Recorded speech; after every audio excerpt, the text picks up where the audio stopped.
Здравствуйте, уважаемые зрители. Мы опять в деле. Периодически я просматриваю на Ютубе нераскрытые дела прошлого под заглавием True Crime. Всякий раз, слушая о висяках и глухарях, я задаюсь вопросом, почему это дело не смогли решить сразу. Иногда не доставало фактов, иногда тела, а иногда не доставало мозга. Правда, у самих расследователей. Мистериями называл их этот американский канал документалистики. Потому что в каждом деле есть какая-то странность. Недавно, проделывая свою умственную гимнастику, я включил очередное дело-мистерию от 1985 года об убийстве бизнесмена Роджера Дина. Ссылку вы найдете в описании. Мне пришлось изрядно потрудиться, выискивая в прессе 40-летней давности подробности этого дела. Я увидел в нем много странностей и противоречий и понял, оно из категории дефицита мышления, а не фактов. Фактов и вещдоков было как раз в избытке, подозреваемых и мотивов тьма. Это сбило с толку следствие. Давайте вместе попробуем разобраться в этом деле, понять суть происходящего и в конце концов раскрыть его. Как и прежде, я пока не знаю правильного ответа. Приступим. Прослушав краткую подачу в мистериях, я заглянул в базу данных США о замороженных или подвисших делах. За 40 лет их там накопилось 20 тысяч. 40% со временем раскрываются, иногда через десятилетия. В штате Колорадо подмерзших дел 600, и я набрал в поиске имя. Роджер Дин. Каково же было мое удивление, что дело Дина значится как раскрытое. Оказывается, по нему в 2021 году арестован некий Майкл Джефферсон, и он ждет предварительного суда. Биоматериал с его ДНК был найден на месте преступления. Но тот факт, что за 3 года Джефферсона не доставили в суд, говорит мне об одном – дело на доследовании из-за недостаточности оснований. За это время судебное заседание переносили многократно. При хорошем адвокате Майкл вообще должен был выпущен на свободу. Хотя и не исключена его причастность к этому убийству. Поэтому его держат в КП в надежде, что он расколется и сдаст поддельников или заказчиков. Двигаясь в хронологическом порядке, мы еще вернемся к Майклу, а пока пойдем в 80-е.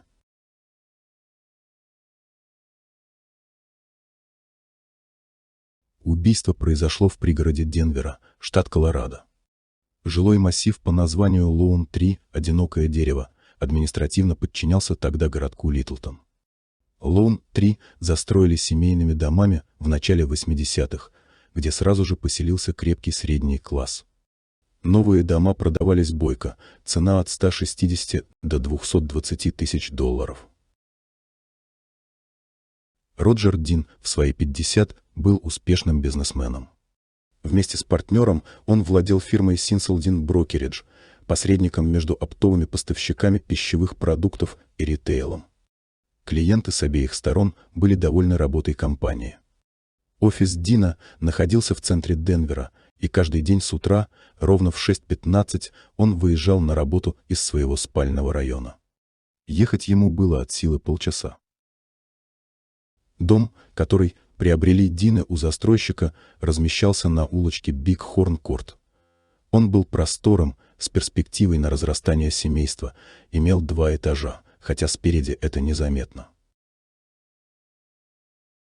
Позади дома был прекрасный бэкярд с лужайкой и только что высаженными деревьями. Дины имели 2 детей. Старшим был сын Трой, дочь Тами на 2 года моложе. К сожалению, через год после заселения в дом сын трагически погиб в автокатастрофе на переезде путей, не заметив предупреждающих огней о приближении поезда.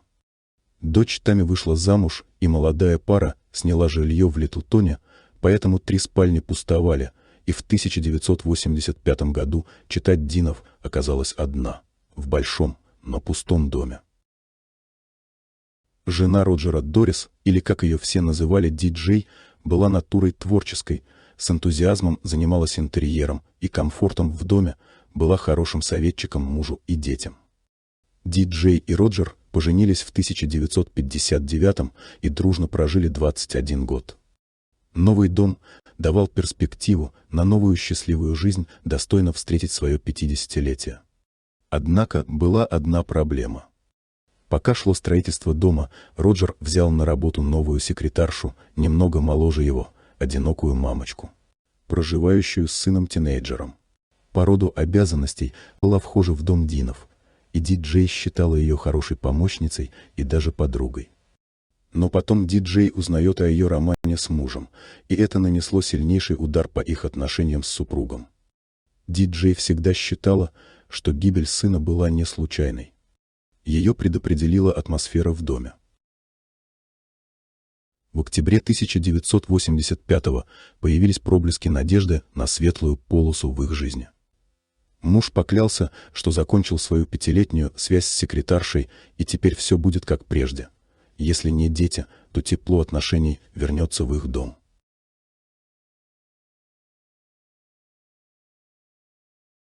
В то утро вторника, 21 ноября 1985 года, Роджер Дин вел себя странно. Обычно он выезжал на работу ровно в 6 часов 15 минут. В это утро он открыл гараж аж в 7 часов. Это было тем более странным, так как в тот день начал падать первый снег, что удлиняло время в пути на работу. Но Роджер не спешил. Он заварил себе кофе, взял свежие газеты из почтового ящика и начал их просматривать. Такое впечатление, что он кого-то поджидал. Ди-Джей в это время принимала ванну. Попивая кофе, Роджер видел перед собой такую картину. Биг-Хорн-Корт слегка присыпанный снегом, соседей не видно, хотя они его видели в окно с чашкой. Слева за углом едва просматривались контуры светло-желтого авто, двухдверного купе спортивного вида. Оно почти сливалось с заснеженным пейзажем. Все, что будет происходить дальше, мы узнаем только со слов Ди-Джей. Она в это время принимала ванну на 2-м этаже дома. Вдруг она услышала призывы Роджера, доносившиеся из их спальни. «Ди, иди скорее сюда». Она подумала, что-то важное сообщают в новостях. Она нехотя вылезла из ванны, вытерлась полотенцем и накинула халат. В это время Роджер звал ее уже в 3-й раз.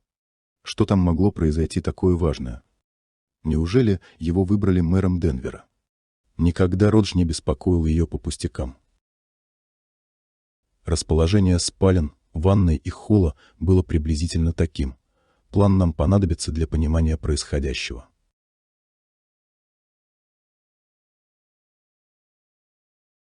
Войдя в спальню, Ди-Джей увидела сначала Роджера, а потом налетчика в балаклаве с револьвером в руках. Роджер был в очках.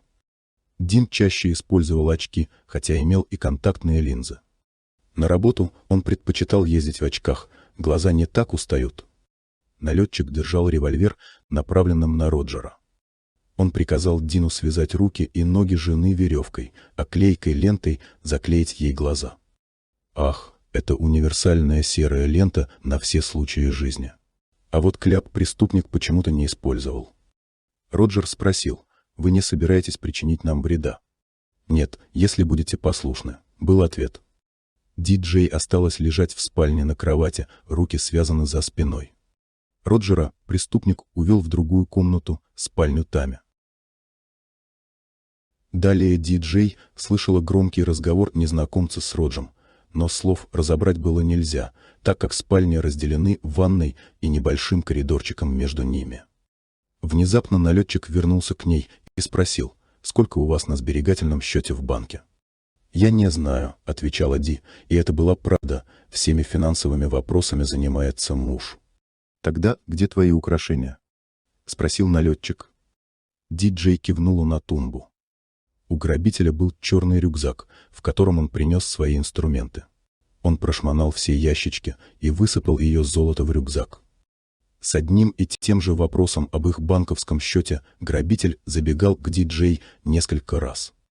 Он явно нервничал и становился все более агрессивным.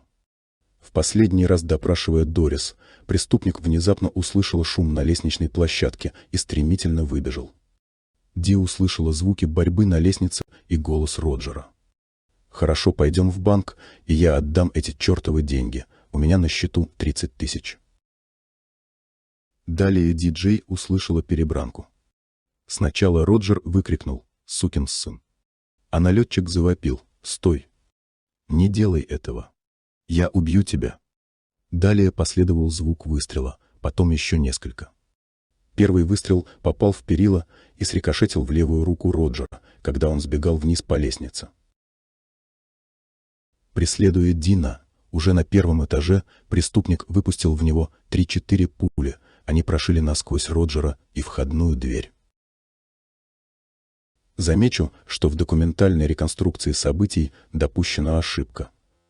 На самом деле балаклава грабителя была коричневой с красной окантовкой вокруг глаз. Получив легкое ранение в руку, Роджер продолжал бежать. Выскочив на улицу, он добежал до гаража, где на подъездной дорожке получил последний смертельный выстрел. Диджей допрыгала до лестницы, скатилась вниз и закричала на весь двор «Хелп! Помогите!». Соседи вызвали полицию, помогли диджею развязаться. Скорая и полиция приехали с Литлтона через считанные минуты. Роджер Дин скончался в течение часа по дороге в клинику, смерть констатировали в 8 часов 30 минут утра. Таким образом, все ограбление длилось примерно полчаса, от силы 3/4 часа. Свидетелей было много. Во-первых, соседская девочка 9 лет слышала выстрелы и видела убегающего к машине преступника. По ее мнению, он был высоким худощавым парнем, темнокожим. Это единственное свидетельство, что убийца афроамериканец. В округе Денвера чернокожих было всего 2%, да и сейчас их не больше 8%. В основном там жили белые американцы европейского происхождения, 1/3 латиносы испанского происхождения, немного мексиканцев индийского происхождения.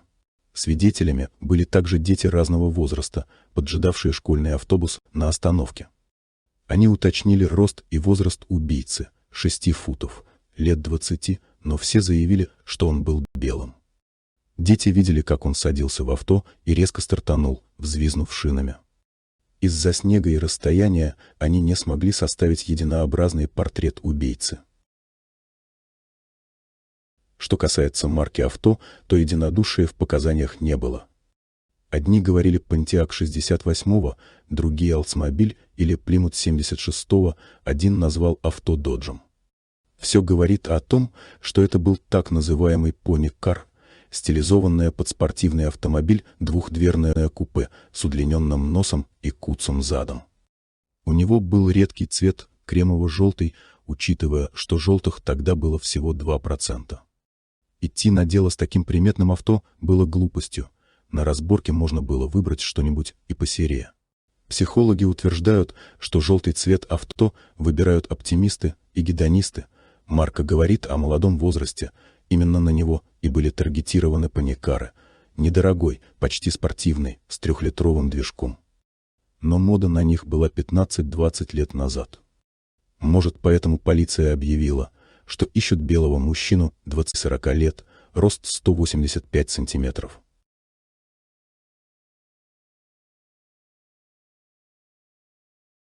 Что же заметила полиция, прибыв на место преступления? Во-первых, ворота гаража были открыты, возле них стояли 2 мусорных бака со свежими газетами на крышке и недопитым кофе. Чашка была почти полной. Полиции показалось, что Роджер поджидал незнакомца и сам подал ему сигнал, открыв гараж ровно в 7. Такое впечатление, что налетчик подошел через пару минут после того, как на пороге гаража появился Роджер с чашкой кофе и под дулом револьвера повел его вверх в спальню. По дороге он, наверное, изложил цель своего визита и потребовал не оказывать сопротивления. Узнав о жене в ванной, он приказал позвать ее и связать. Устранив таким образом жену, он развел их по комнатам и взялся за Роджера, выбивать с него деньги. Когда преступник сидел в авто и наблюдал за гаражом Динов, его видели через стекло авто и сочли белым парнем. Полиция даже проводила эксперимент, может ли падающий снег визуально превратить чернокожего в белого. Ответом был «может». Но может ли снег изменить форму головы и тип лица? Преступник наблюдал за гаражом Динов с вот этой точки. Ему было все хорошо видно, в то же время сам он был мало заметен из-за деревьев. Чтобы понять, почему преступник не был перехвачен полицией, нам нужно взглянуть на Лоун-3 сверху. Видим, что достаточно несколько минут, чтобы преступнику уйти в горы или доехать до загородного кладбища машин. Как результат, этот или подобный ему автомобиль так и не был найден. Время задать вопрос, а куда же делась балаклава, если преступник был в доме в ней, а выбежал из дома без нее? И почему она пропала? В 7:30 здесь становится людно. Дети едут в школу, родители на работу, а тут бежит человек без маски, постреливая на ходу. Дело в том, что убийца потерял свою маску. Где именно мнения расходятся. Одни писали, что на лестничной площадке 2-го этажа, другие, что на 1-м, третьи избегали этого вопроса, сообщая просто «в доме». А ведь это так важно для понимания происходящего. Маска была не единственной вещью, потерянной преступником. В спальне возле кровати он забыл свой рюкзак, а в нем нож, веревка, серая лента и украшения диджей. Налетчик пришел ограбить, а убежал голым и босым, да еще с грузом, перспективой провести 40 лет в тюрьме. Самое главное, на ноже или замке рюкзака нашли отпечаток пальца, а в маске нашли волос и несколько ресниц. В то время ДНК-экспертизы не существовало. Она будет проведена лишь в 2003 году. Однако в криминальных базах ДНК с подобной сигнатурой не было найдено. То же касается и отпечатка пальца, потому что об отпечатке полиция резко замолчала. Конечно, отпечаток мог быть фрагментированным или смазанным, или вообще. Информация, запущенная в прессу о нем, могла быть полицейским блефом, чтобы заставить преступника нервничать и проявить себя. Были две странности, связанные с Роджером. Первая странность – это его очки. Их нашли в спальне Тами залепленными серой лентой. При этом из морга сообщили, что Роджер был в линзах.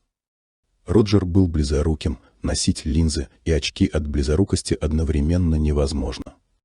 Получается, он освободился от очков и надел линзы, чтобы бежать, но линзы обычно были в спальне Динов, а не Тами. Либо он надел линзы и очки заблаговременно, зная, что преступник будет залепливать глаза. Тогда между грабителем и Роджером был сговор. Вот такая она, полицейская логика. Вторая странность – путы Роджера. Оказывается, ноги его не были связанными, а следы от веревки были только на одной руке. Похоже, что он был привязан к батарее или к кровати за одну руку. К сожалению, не сообщается, за какую именно, а ведь это важно. Обычно за одну руку приковывают наручниками, но не веревкой. Преступник явно давал Роджеру слишком много степеней свободы, если сравнить с диджей. И Роджер воспользовался этой свободой. В какой-то момент он решился на побег. Именно это могло спровоцировать грабителя на стрельбу. И, наконец, третья странность. Когда проверили личный счет Роджера, на нем оказалось только $200. Когда он их снял, не сообщалось. В марте на нем было 32 тысячи.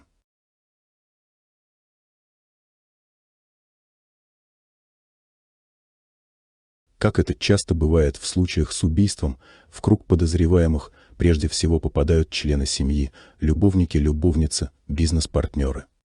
Ведь вопрос, почему для ограбления был выбран именно дом Динов и в такое неподходящее время, остается непраздным.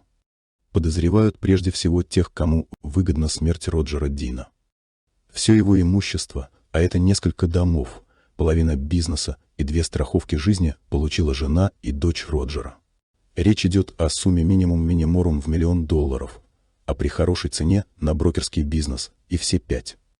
Мотивом для диджей могла быть также месть неверному мужу, с которым ее уже ничего не связывало. Но, очевидно, полиция разобралась в личности диджей и во взаимоотношениях супружеской пары и не нашла ничего подозрительного. Дочь и зять. Тамара Дин и Кевин Харни недавно поженились.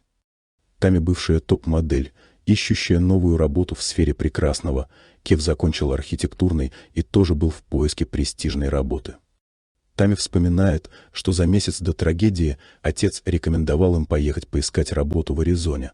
Она интенсивно застраивалась, их знания в архитектуре и оформлении интерьеров могли там пригодиться. Кроме того, у него там были полезные знакомства. Тами считает, что отцу кто-то угрожал, и он просто опасался за их жизнь. Тем не менее, после смерти отца, Тами и Кев прислушались к его совету и выехали в Аризону. Если в смерти отца трудно заподозрить дочь, то мы ничего не можем сказать определенного об отношениях зятя и тестя. Сам Кевин сложная личность, вся на противоречиях, но у него были скорее проблемы понимания с тещей, чем с тестем. Мотив получить наследство в молодом возрасте для раскрутки своего архитектурного бизнеса откровенно слабоват.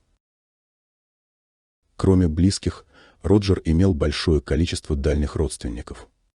Только теть и дяди 14 человек, а еще было множество двоюродных братьев и племянников.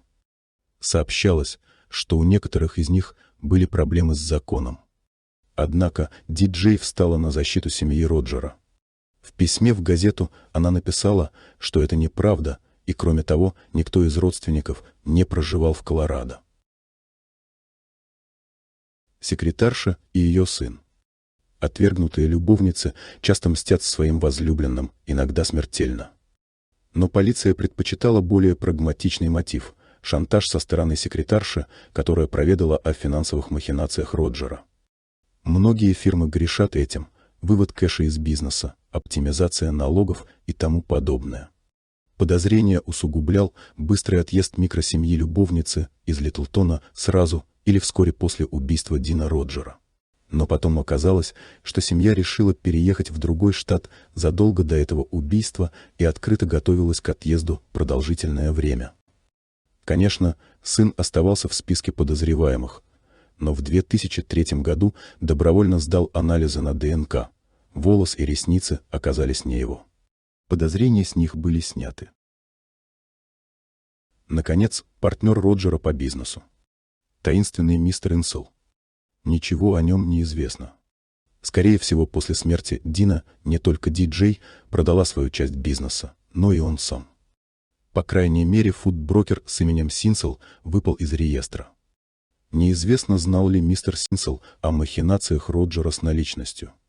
Очень сомнительно, что сумма в 30 тысяч, это современные 80 тысяч, могла привести к разборкам между партнерами. Хотя нечестность одного партнера и желание другого завладеть целым иногда приводило к подобным трагедиям. Скорее всего, бизнес-дуэт распался со смертью Дина, и Синсел вынужден был продать свою часть бизнеса. Плохо, когда в деле об убийстве нет свидетелей и мало вещдоков, 0 подозреваемых, еще хуже, когда много свидетелей и вещдоков, тьма подозреваемых. Факты вступают в противоречие друг с другом, путают мысли следствия и заставляют проверять множество версий. Так и в этом деле. Сотни допросов, 30 подозреваемых, отпечаток пальца, биоматериал, нож, рюкзак, авто, а на выходе 0. Круглый 0. В 2003 году 6 человек из короткого списка подозреваемых добровольно согласились сделать тест на ДНК. Со стороны родственников Роджера, отпрысков его дядь и теть, был получен отказ. Все 6 тестов не совпали с ДНК биоматериала на маске. Итого, в чистом остатке полиция разработала несколько версий. Самая долгоживучая версия, что все это затеял Роджер, чтобы присвоить 30 тысяч фирмы, которые он вывел с ведома партнера для нужд фирмы. Мол, ограбление, наличность заставили отдать под угрозой оружия. Похожие случаи есть и будут. Но тут вопрос, почему все пошло не по схеме и закончилось убийством. Другие версии мы уже вкратце обсудили. Кроме одной. Она связана с работой Роджера на полицию. Да, Роджер, оказывается, был осведомителем.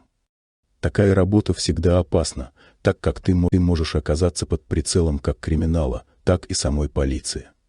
Суть состоит в том, что свободную недвижимость Роджера снимали сутенеры и устроили там притон.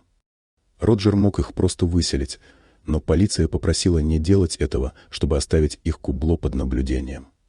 Роджер периодически вел полицию. Что происходит на его территории? Дело мутное, и неизвестно, кто был заинтересован в таком укладе. Полиции хорошо со всех сторон, а вот Роджеру вряд ли. Но такой был его характер, он пошел на это неудобное ему сотрудничество. Месть криминала за стукачество вполне простая, но резонная версия.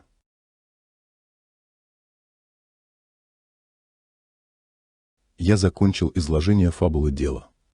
У вас должны возникнуть много вопросов к ней. Мой перечень ниже. Во-первых, хорошо, если вы попытаетесь ответить на них и написать в комментариях ответ, хотя бы на один вопрос. Во-вторых, у вас могут возникнуть дополнительные вопросы, также напишите их. Нужно расшатать дело нашими вопросами, чтобы вывести его из состояния оцепенения и бессмысленного молчания. Итак, мои вопросы. 1. Зачем преступник 3 раза заходил в спальню к диджей и спрашивал один и тот же вопрос: сколько у вас денег в банке? Почему он нервничал? 2. Грабитель потерял маску или специально ее сбросил? Где она, вероятнее всего, была обнаружена? На 2-м или 1-м этаже? 3. Преступник забыл или специально оставил рюкзак с инструментами и золотом диджей в доме? 4. Зачем Роджер вывел 32 тысячи со счетов фирмы? Как он потратил эти деньги? 5. Действовал ли преступник заодно с Роджером?